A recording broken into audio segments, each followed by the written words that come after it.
जय हिंद। आज की वीडियो में हम लोग देखने वाले कुछ मैथ्स का क्वेश्चन। जैसे में पहला क्वेश्चन है कि यदि एक कोण अपने पूरक कोण से 24 डिग्री अधिक हो तो कोण की माप क्या है। तो चलिए इस प्रकार के क्वेश्चन को करते हैं। तो यहाँ पर बोला कोण की माप क्या है, तो सिंपल हम लिखेंगे माना कि कोण की माप इज इक्वल टू एक्स है। ठीक है, कोण की माप क्या मान लेते हैं, एक्स है। इधर चूंकि में हम लोग देखेंगे कि एक पूरक कोण 90 डिग्री का होता है, तो हम लिखेंगे x plus Y is equal to 90 degree.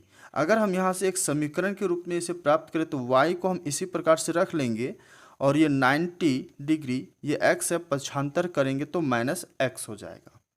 ठीक है, अब यहाँ पर ध्यान देंगे कि यहाँ पर कि वह कोण अगर x है, माना कि वह कोण x है, तो यहाँ पर 90 माइनस एक्स हो जाएगा, 90 डिग्री माइनस एक्स, और बोला 24 डिग्री अधिक होनी चाहिए तो प्लस हम कर देंगे 24, ये हो जाएगा।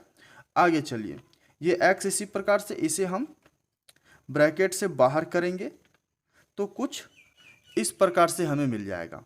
जब इस प्रकार से मिलेगा तो x इज इक्वल टू हो जाएगा 90 प्लस 24, और ये x प्लस माइनस में इधर आ जाएगा तो प्लस में, तो x plus x is equal to इधर 90 प्लस 24 हो जाएगा 114 डिग्री। ठीक है, और इधर हो जाएगा x और x 2x is equal to 114 degree. ये हमारे पास मिल गया। आगे ध्यान देंगे, अगर हम यहाँ से x को बाहर कर लेते हैं तो 114 डिग्री ऊपर और ये 2 जो है वो नीचे चला जाएगा, जो 57 टाइम्स ये कटेगा, तो 57 डिग्री जो है सो इसका राइट आंसर हो जाएगा। तो यहाँ पर सेकेंड ऑप्शन में देखेंगे 57 है। आई होप कि आपको ये अच्छी तरह से समझ में आ गया होगा। चलिए दूसरे क्वेश्चन की ओर चलते हैं। सेकेंड क्वेश्चन है कि यदि एक कोण अपने संपूरक कोण से 32 डिग्री कम हो तो कोण की माप क्या है। वो पूरक था, ये संपूरक है, तो फिर से हम चूंकि में कर लेंगे संपूरक, यानी x plus Y is equal to 180। पूरक कोण 90 डिग्री का और संपूरक कोण 180 डिग्री का। ठीक है, अगर हम इससे फिर से y अगर हम करें तो 180 और पक्षांतर माइनस एक्स हमें मिलेगा, यानी y का वैल्यू हमें ये मिल जा रहा है। तो यहाँ पर ध्यान दीजिए, फिर से लिखेंगे माना कि कोण की माप इज इक्वल टू एक्स है। ठीक है, तो एक x और दूसरा y ऐसे बनता है। ठीक है, एक दो कोण होता है तो दो कोण मिला करके संपूरक से 32 डिग्री कम हो तो कोण हमें पूछना है। तो x और y होता है तो एक कोण हम मान लिए x, तो दूसरा y होगा, तो y के वैल्यू के पास हम ये लगाएंगे। जैसे यहाँ पर आपको अगर फिर से हम समझा देना चाहेंगे तो यहाँ जैसे x रखे और फिर ये तुरंत रख दिए, तो माना कि वह कोण x था।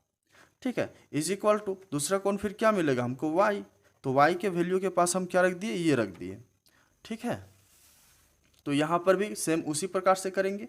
x is equal to Y का हो जाएगा 180 माइनस एक्स। अब बोला 32 कम है तो 32 कम यानी कि माइनस में कर देंगे, तो यहाँ पर फिर से हम इसे सिंपल करेंगे तो 180 माइनस एक्स और माइनस 32।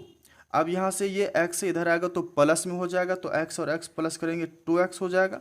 180 में हम 32 को माइनस कर लेते हैं, 180 और माइनस 32 8, और यहाँ बच गया 7 में से, यहाँ बच गया 7 में से 4 जाएगा, 3 जाएगा तो बचेगा 4। ठीक है, यहाँ पर हो जाएगा 4, तो यहाँ पर भी हमारा क्या हो जाएगा, 4 हो जाएगा।